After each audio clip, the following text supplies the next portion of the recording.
Hello viewers, स्वागत है आप सभी का मेरे यूट्यूब चैनल स्कूल ट्यूशन गुरुजी में।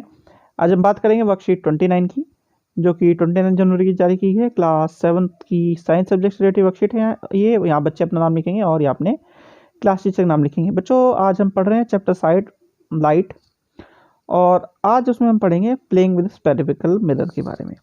तो चलिए बच्चों, देखते हैं, जानते हैं, समझते हैं कि आपका आज का चैप्टर आपके लिए क्या बताना चाहता है और आज के आपके वर्कशीट में आपके लिए क्या खास है बच्चों।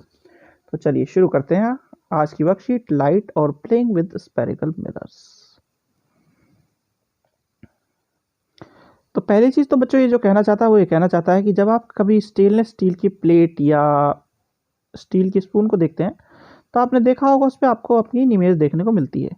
तो ये क्या है, शाइनी सरफेस पे जो इमेज आपको देखने को मिलती है उसका कारण ये है कि स्पून और जो प्लेट है वो मिरर के तौर पे काम करती है। और ये मोस्ट जो अगर आप स्पून की बात करें तो ये मोस्ट कॉमन एग्जांपल है स्पेरिकल मिरर का।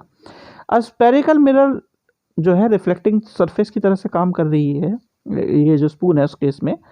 तो ये दो तरीके का होता है, कॉनकेव मिरर और कॉन्वेक्स मिरर। तो कॉनकेव मिरर क्या होगा, if the result reflecting surface of a spherical mirror is concave, the inner surface of the spoon is called concave mirror। और रिफ्लेक्टिंग सरफेस कॉन्वेक्स है तो आउटर सरफेस ऑफ स्पून होगा, then it was called it is a convex mirror. ठीक है बच्चों, यानी कि ये इनर साइड कॉन्केव और आउटर साइड कॉन्वेक्स बच्चों। अब एक चीज जो समझने वाली है वो है इमेज क्या है। The appearance of an object produced by reflection from a mirror is called image. यानी कि रिफ्लेक्शन से जो इमेज फॉर्म हो रही है वो क्या कहला रही है बच्चों, वो कहला रही है, जो अपीयरेंस फॉर्म हो रहा है वो इमेज कहला रही है। अब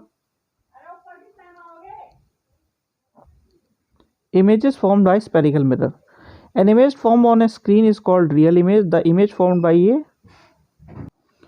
plane mirror cannot be obtained on a screen. Such image is called virtual image। यानी कि इस तरह की इमेज को वर्चुअल इमेज कहते हैं। अब इमेज दो तरीके से फॉर्म होगी, यानी दो मिरर है तो दो तरीके से इमेज होगी, कॉनकेव की अलग और कॉन्वेक्स की अलग। कॉनकेव की मिरर की इमेज कैसी होगी, स्मॉलर और लार्जर इन साइज, बेस्ड होगा कि वो आगे पीछे कैसे एडजस्ट किया जा रहा है ऑब्जेक्ट को, और ये रियल और वर्चुअल होगी। जबकि कॉन्वेक्स की कैसी होगी बच्चों, वर्चुअल और इरेक्ट होगी इमेज, और इमेज ज़्यादातर केसेस में स्मॉल बनेगी यानी छोटी बनेगी। ठीक है बच्चों, अब बात कर लेते हैं इसके यूजेस की। जब कोई इमेज चीज़ हम बात कर रहे हैं तो उसके यूजेस की बात करनी चाहिए।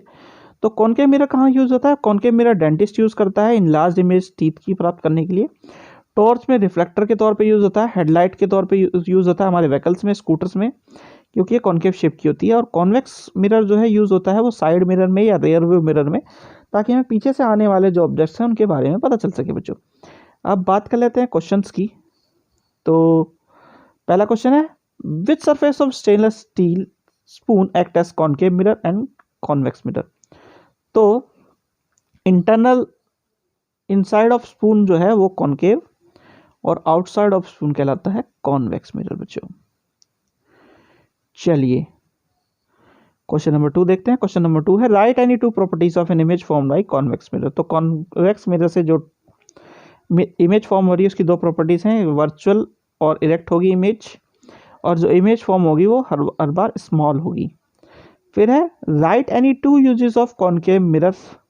तो दो यूजेस कॉनकेव मिरर के क्या हैं, इसे डेंटिस्ट यूज करते हैं ताकि दांतों की छोटी इमेज से बड़ी इमेज देख सकें, आसानी से दांतों को देख सकें। टॉर्च में रिफ्लेक्टर के तौर पे या हेडलाइट में कार्स के व्हीकल्स के यूज़ होता है ताकि ये आसानी से रिफ्लेक्टर के तौर पे यूज़ हो सके बच्चों। तो बच्चों ये होगी आपकी वर्कशीट कंप्लीट, और वीडियो भी आशा करता हूँ आपको वीडियो अच्छी लगी होगी। अगर वीडियो अच्छी लगी हो तो चैनल को सब्सक्राइब करें, वीडियो को लाइक करें, शेयर करें। Thank you.